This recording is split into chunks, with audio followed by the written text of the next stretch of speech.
Good morning and welcome to Automotive Tales. You join us on an unseasonably warm, late March day, in which I'm afraid you may be hearing some construction noise in the background, but that's the joys of working on your drive, that you never quite know what you're going to get.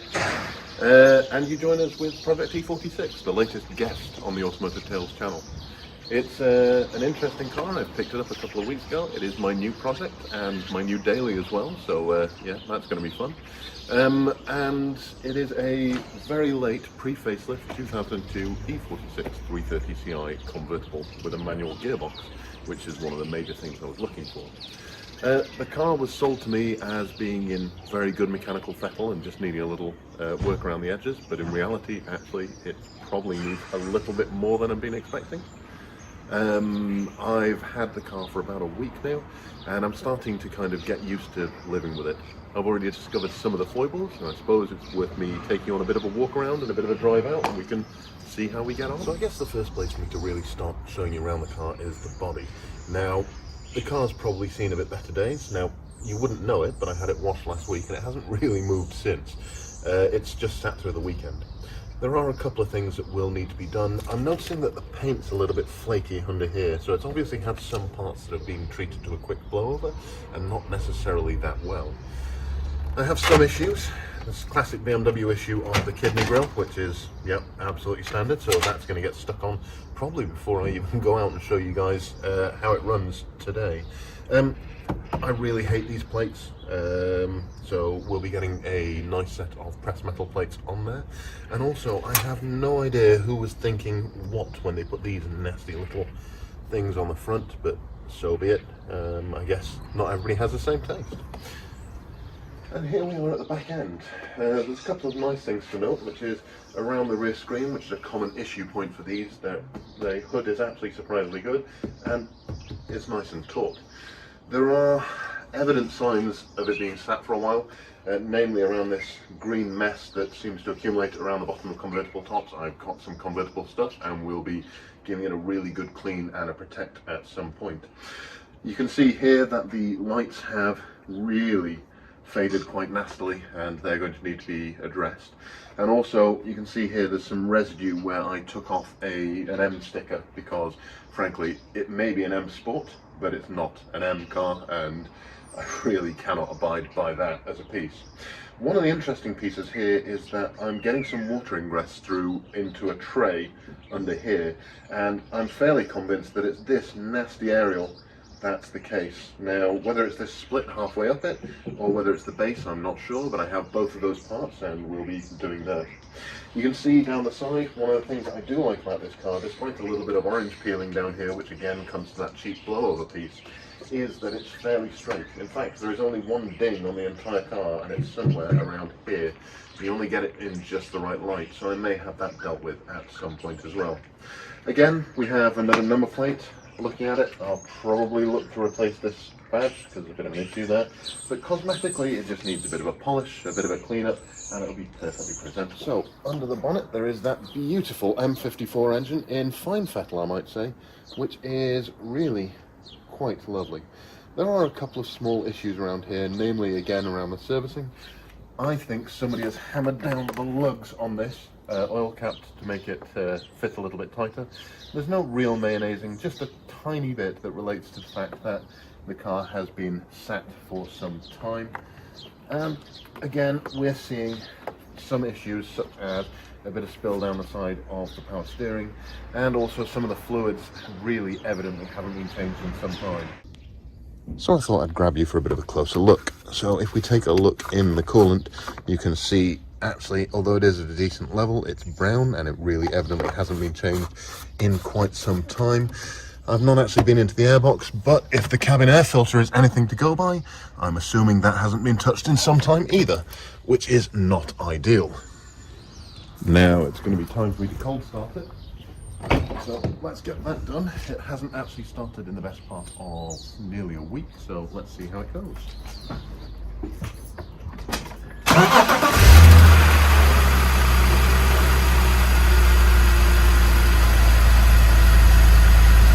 Now, we've had no hesitation with the start there, absolutely fine.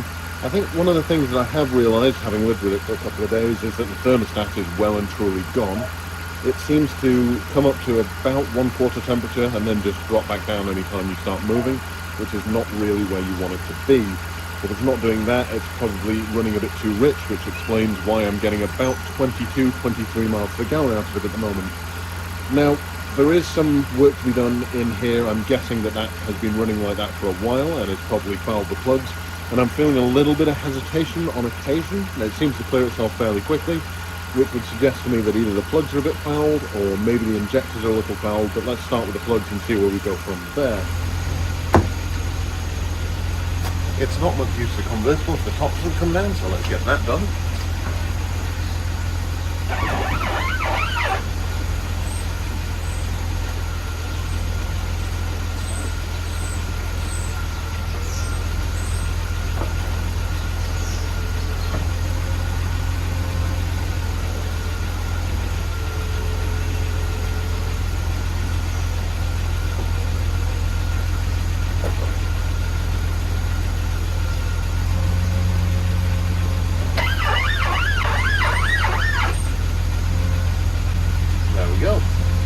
And this gives me a couple more small issues that I can point out that need to be addressed.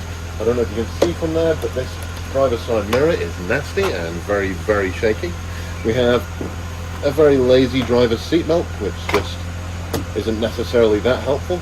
And of course over there you can see that there is a missing flap that covers part of the convertible system. Down looking at the driver's area, you can actually see that there's a parrot kit there. Now that's still there, but it doesn't work. Absolutely nothing whatsoever. And there's that business CD player, which bluntly is one of the worst stereos I have ever heard. It's not great to have a very tinny and very loose stereo when you are trying to drive around with the roof down. You can't necessarily hear it, particularly if you're somewhere like on the motorway, which I am one of these people who will put the roof down no matter what, so I really do want to be hearing that. So one of the things that we are going to do is do some work on the stereo, so that's probably one of the big jobs. I have a new head unit to replace it and an amplifier which will go in the boot. I'm not after big amounts of volume, I'm not after screaming and shaking, but what I really am after is being able to hear that stereo at quality on the motorway whilst I'm moving, if I want to do so, when the mood takes, which sometimes it does. You can see actually it's in quite lovely condition. We've got a couple of ever so slight bits of wear kicking around, and there are some issues with the trim, so I may keep an eye out. I was never a big fan of the carbon trim. Personally, I was always a big fan of walnut, so yeah, maybe we'll be looking for that. One of the other pieces is, sadly as a pre-facelift, it has a 5-speed gearbox. Now, those of you who know BMWs will know that actually, when it hit facelift, the 330 got a 6-speed, and it got exactly the same ratios all the way through and the same ratio diff. It's just that they added a 6th gear to it. Now, for me, I'm just popping around town every so often. It doesn't really matter that much. I probably won't spend that much time on the motorway. I did desperately want the 6-speed gearbox, but sadly, it seems that it's quite hard to find a manual 330 convertible in a decent condition with that. The other non-negotiable I had, and those of you who know BMWs will see down there, we have the panel that shows you all of the optional extras that are kicking around on this car, and that is very noticeably missing the heated seats. That was one of my non-negotiables for buying this car, so that I can, again, I have the roof down whenever I possibly can, but it may be something I consider a retrofit at some point. For now, I'm just going to concentrate on getting the car into a decent shape, getting the stereo sorted out, and tidying up a couple of those bodywork pieces around the outside. With that in mind, shall we go for a drive?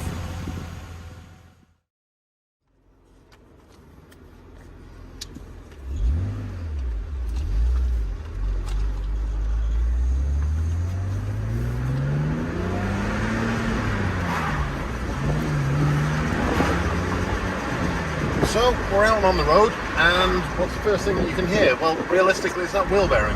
Maybe a wheel bearing, possibly it's just something scraping on the back plate, maybe the brakes. Again, as we're seeing with the driver's front. But it's not great. It's not really the kind of thing that lends itself to a convertible, particularly where you can hear it bouncing off every single wall. And on top of that, if it is a wheel bearing, you're probably going to want to get it sorted fairly quickly. Looking down at the temperature, I've been out for a bit of a run now, and I can see that we're almost at a quarter temperature, and that's about where we're going to stay. It's not really ideal. If the car's not getting up to temperature, it's not moving on to those more efficient sort of ends of the fuel map, and that probably explains why I'm seeing somewhere in the region of 20 odd miles per gallon at the moment, which is not really where you want to be, particularly with the fuel price issues that are going on at the moment. It is, however, a lovely car, and that exhaust note never gets tired. It may be something that I'd get grumpy with if I was on a long run, perhaps something like Le Mans, but you can hear just there, it's a lovely noise, and it really does pick up its steering move quite fast. I'm really quite happy with this thing.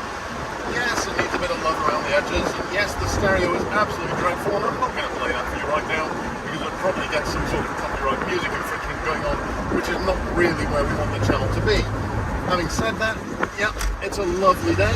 It's a convertible BMW with a beautiful straight six, a lovely noise, and a manual gearbox, which is something I really desperately wanted to get back into, having just run out of an F11 with an automatic.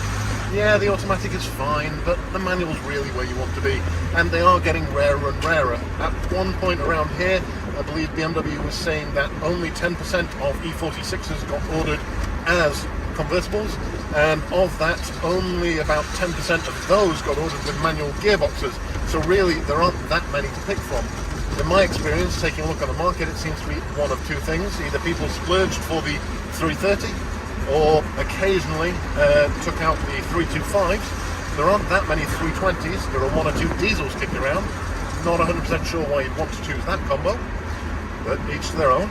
And also, you've got quite a lot of 318s, which just wasn't really in my wheelhouse. That four-cylinder, for me, has been a bit of a maintenance nightmare in the past, and it's not really something that I wanted to go down that road again. So, where are we with this car? Well, it needs a bit of love. Oh, never get tired of that noise. And I think that's where we're going to be. So, I think I've got a box of parts, so we get started. Join me in the next video, and we'll see where we get to. What a lovely noise.